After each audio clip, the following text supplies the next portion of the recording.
Liburuan 7 ipuin daude, eta ipuin guztiak desberdinak dira, independenteak ere bai, nahiz eta oinarrian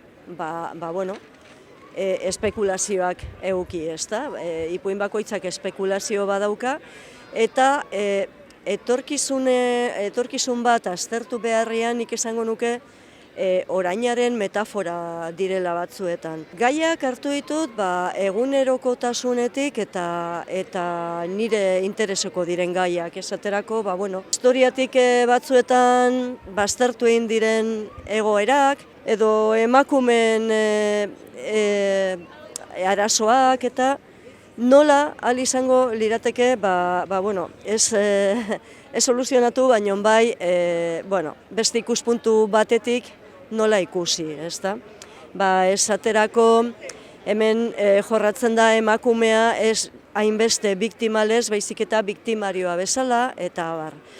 Horretaz gain beste gai batzuk ere jorratzen dira, esaterako lanak eragiten duen estresa eta horren ondorioak, eta abarreko kontuak. Esaten dudan bezala, liburuan fikzio espekulatiboa lantzen da bereziki, eta nik uste dut izan dela nire ibilbidearen garapen, espero ziteken garapen bat. Ikuste zakegu esaterako, kartzela batian, Mexikon edo, nola presoak desitxuratu egiten dira intsektuak bihurtu arte, eta horrekin kontatu nahi dut pixka bat presoen deshumanizazioa ere bai. Kissingerren figura ere beti obsesionatu nahuena pixka bat, beti neke sinetsi dut Nobel saria izatea, ezta? Egin zituen astakeri horiekin eta ez dakit kondor operazioa eta hori dana, ezta?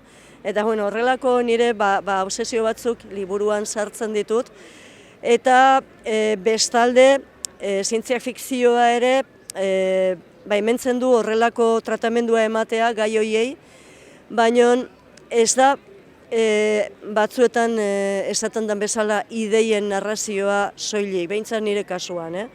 Nik ere jorratu nahi ditut emozioak eta pertsonaien funtzionamenduak eta holakoak.